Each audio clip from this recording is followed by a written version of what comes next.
Bismillahirrahmanirrahim. Assalamualaikum warahmatullahi wabarakatuh. Selamat pagi, salam sejahtera bagi kita sekalian. Jumpa lagi dengan A'am Munawar yang selalu memberikan inspirasi tanpa konspirasi. Nah, hari ini saya ingin membahas mengenai bagaimana kinerja perusahaan perkebunan khususnya berbasis kelapa sawit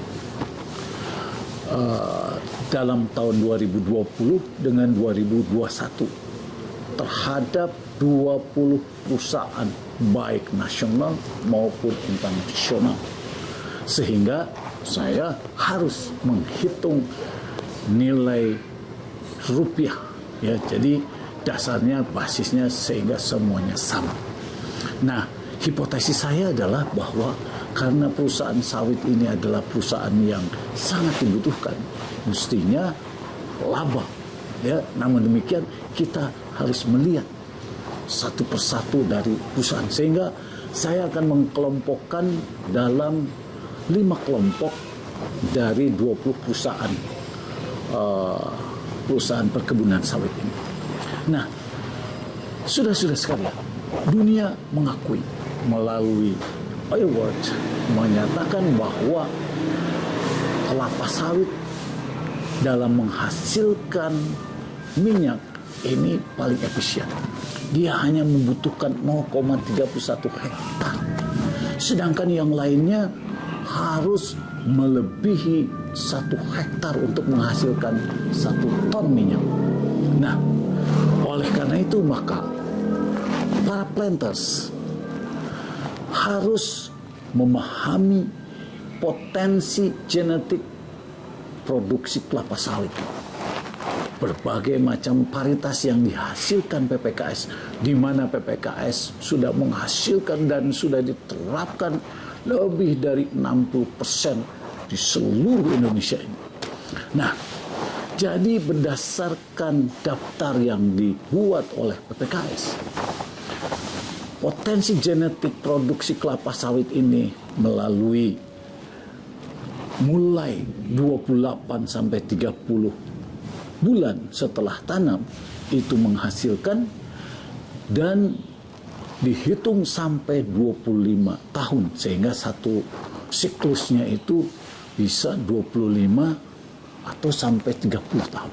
Tapi daftar ini menyampaikan bagaimana produksi mulai per pohon ya, kemudian produksi per hektar, produksi TBS per ton per hektar per tahun, kemudian produksi CPO per hektar per tahun, serta PKO-nya. Nah, jadi setiap potensi genetik ini harusnya dijadikan dasar, dijadikan pedoman, sehingga pada saat produksi yang dihasilkan realisasinya sangat jauh terhadap potensi ini, maka manajemen harus terus berupaya untuk bisa mencapai potensi genetik ini.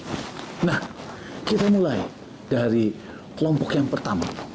Dari 4 perusahaan yang tergambar ini, maka dari revenue yang 260 miliar sampai yang tertinggi 24,3 triliun.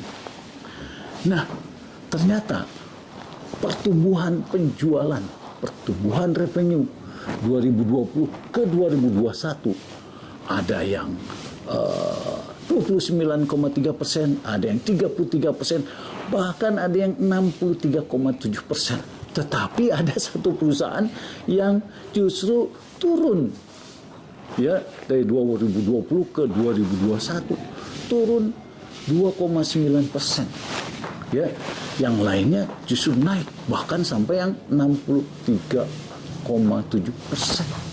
Nah, kalau kita lihat NPM-nya ini dari tahun 2020 ke 2021 nampaknya hampir semuanya meningkat. Nah, ini adalah gambaran kelompok satu di mana ada 4 perusahaan. Selanjutnya adalah kelompok yang kedua. Ini revenue-nya mulai dari 407 sampai ke 53 triliun. Ya. Nah, di sini juga disampaikan pertumbuhannya ada 2 yang 33 sampai 36%, tapi ada juga yang 73,8%. Tapi ada juga yang hanya 6,4%. Ya. Dan GPM maupun NPM pada dasarnya semuanya meningkat dengan peningkatan revenue ini. Ya. Nah, namun demikian total asset turnover nampaknya kisarannya 0,15 sampai 0,52. Jadi artinya masih terlalu jauh antara total aset dengan revenue yang dihasilkan oleh perusahaan perkebunan sawit ini. Selanjutnya adalah bahwa kelompok yang ketiga ini, ya, dari 4 perusahaan ini revenue-nya mulai dari hanya 461 miliar sampai ke 145 triliun. Ya.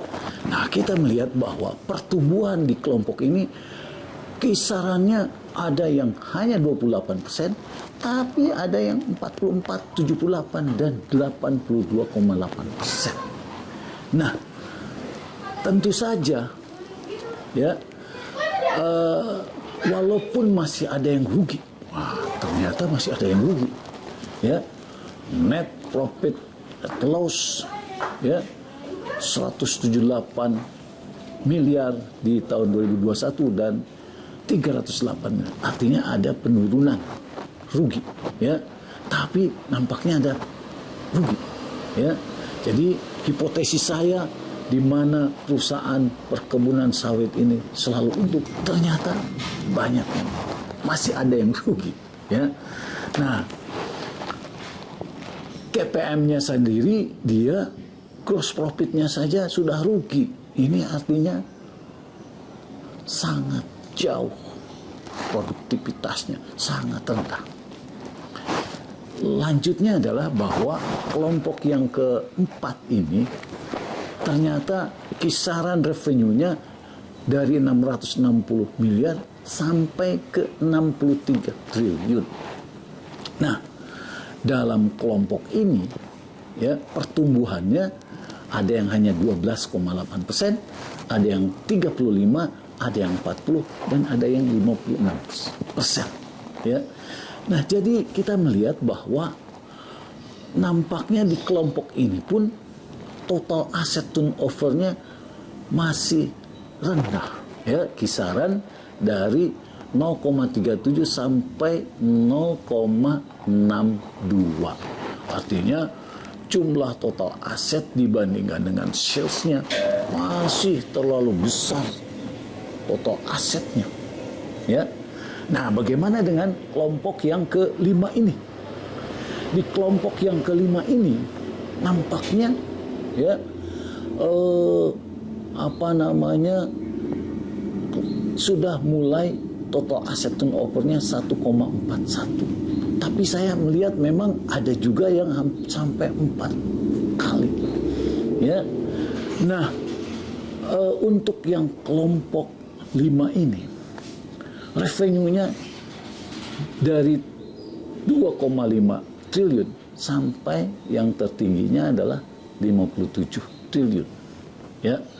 Nah, dalam kelompok ini, ya, ada satu perusahaan yang tahun 2020-nya mengalami kerugian, ya, kerugian, tetapi di tahun 2021 laba, ya. Jadi pertumbuhan penjualannya yang terendah adalah 29%, yang tertingginya adalah 58,4%.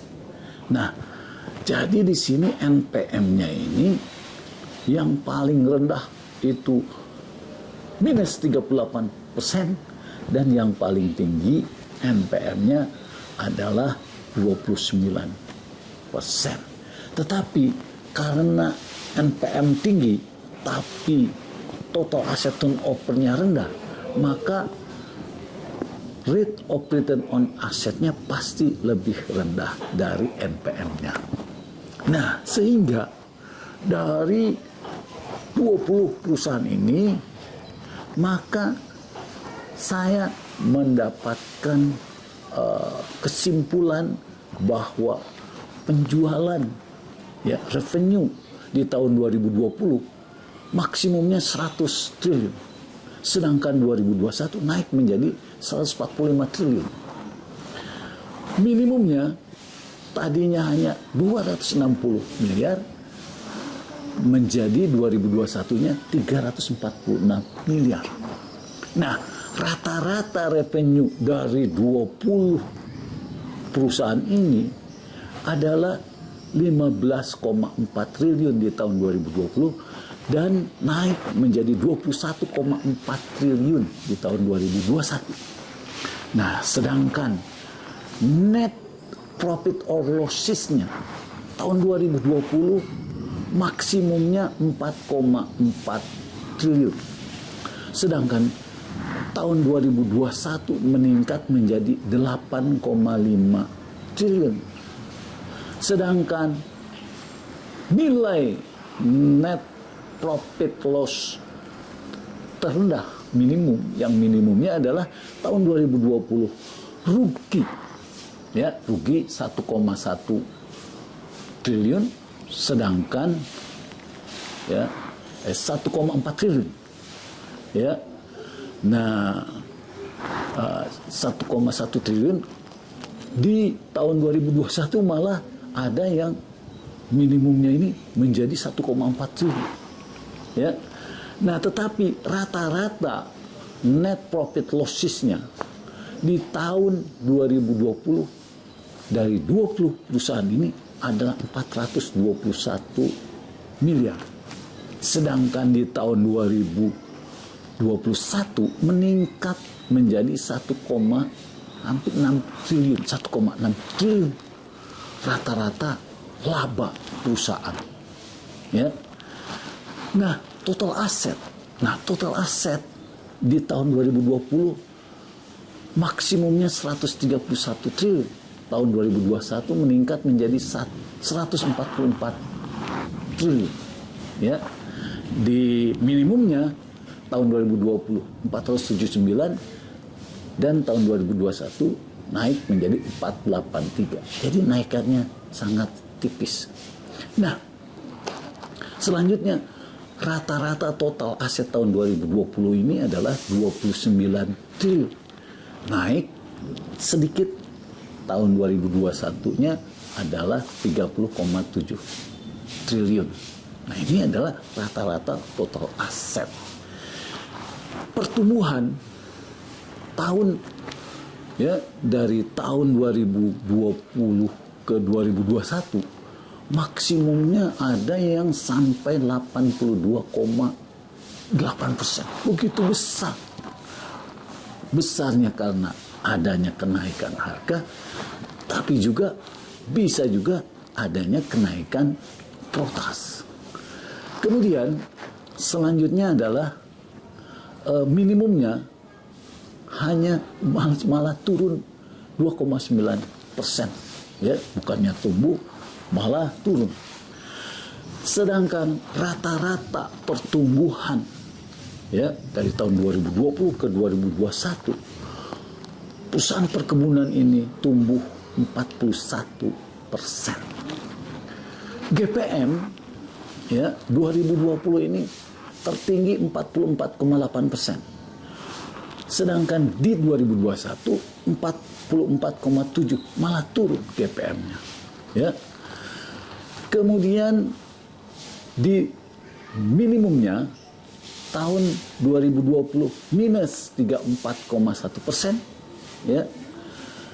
Ternyata di 2021 meningkat menjadi 9,6%. Nah, sedangkan rata-ratanya di 2020 itu GPM-nya 17,8%. Ya, sedangkan tahun 2021 25,4%. Jadi gross profit margin-nya rata-rata tahun 2021 adalah 25,4%. Net profit margin. Nah, net profit margin tahun 2020 tertingginya 19,7%. Sedangkan 2021 meningkat menjadi 29,3%. Kemudian di yang terendahnya ini ternyata baik di 2020 maupun di 2021 sangat minusnya 66 ya ke 48%. Nah, sehingga rata-ratanya adalah untuk tahun 2020 sebetulnya rata-ratanya minus ya, NPM-nya minus 4,7%. Tahun 2021 NPM-nya plus sebesar 5,8%. Nah, ini adalah pertanda yang bagus. Namun demikian, ini total asset turnover yang merupakan bagaimana efektivitas penggunaan aset dalam menghasilkan revenue. Ini di tahun 2020 tertingginya 2,8. Ternyata masih ada 2,8. Sedangkan 2021 naik menjadi 4 kali. Ya, sedangkan minimumnya 0,13, hanya 0,13 di tahun 2020 dan 0,24 di tahun 2021. Sehingga rata-ratanya memang masih rendah, yaitu di tahun 2020 0,56 dan 2021 0,74. Artinya tidak bisa mencapai Rp1 yang diinvestkan, tidak bisa menghasilkan Rp1 revenue. Jadi Rp1 yang diinvest hanya menghasilkan 74 sen. Ya, nah inilah yang perlu diperbaiki. Nah, selanjutnya adalah bahwa dari potret 20 perusahaan besar ya dan kecil yang sudah masuk ke bursa efek maupun yang belum masuk, itu menunjukkan bahwa perusahaan perkebunan ini masih room for improvement-nya benar-benar sangat luas. Artinya antara realisasi dengan potensi masih jauh. Sehingga tentu saja kelapa sawit ini dengan didasarkan kepada bibit yang bersertifikat, kemudian juga harus diberikan pupuk yang cukup, tepat waktu, tepat jumlah. Kemudian juga bagaimana yang namanya tanaman ini perlu fotosintesis, perlu matahari yang cukup, kemudian juga air yang cukup. Sehingga dengan memahami potensi ya dari paritas genetik ini, maka harus terus dilakukan perbaikan-perbaikan operasional untuk menghasilkan revenue yang terus meningkat. Sehingga jika efisiensi melalui indikator NPM ya, efisiensi sudah dilakukan dengan begitu ketatnya sehingga bisa menghasilkan NPM 10% saja. Dan total aset turnover-nya 1 kali saja. Itu menunjukkan bahwa rate of return on asset-nya sudah sama dengan NPM-nya. Tetapi manakala total aset turnover masih di bawah 1, maka antara NPM dengan rate of return on investment-nya selalu lebih rendah. Untuk itulah terus melakukan transformasi yang dapat meningkatkan hasil, yang dapat mencapai, mendekati potensi genetiknya, maka perusahaan akan menghasilkan laba yang tinggi. Perusahaan akan terus berkesinambungan. Kemudian dengan laba yang tinggi bisa terus mengembangkan, ya,